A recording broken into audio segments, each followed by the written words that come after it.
Est à Dominique Nachury.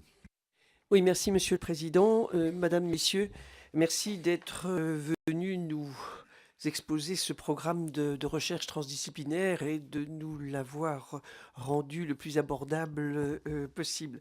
Et j'ai quatre questions qui sont rapides dans leur formulation, mais auxquelles les réponses sont peut-être plus longues ou plus complexes.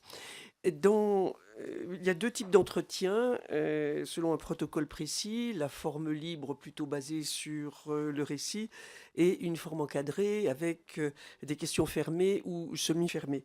Peut-on en savoir plus sur le protocole d'entretien, quelques exemples des questions qui sont posées, et sur les personnes qui interrogent les témoins?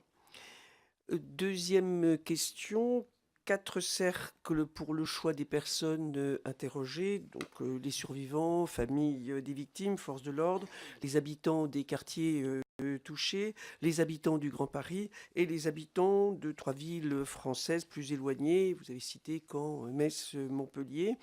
Mais donc si l'on parle de villes, on a totalement exclu les zones rurales. Et il aurait sans doute été intéressant d'avoir des témoignages de personnes beaucoup plus éloignées. Se sont-elles senties totalement protégées?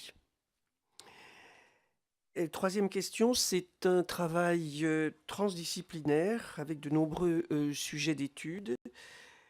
Est-ce que les disciplines d'études sont exhaustives ou est-ce qu'on voit émerger d'autres sujets d'études que l'on n'entrevoyait pas à l'origine ou que l'on n'entrevoit pas aujourd'hui non plus? Et puis, enfin, dernière question, il y a de nombreux partenaires, alors des partenaires importants, le CNRS, l'INSERM, des universités, des collectivités.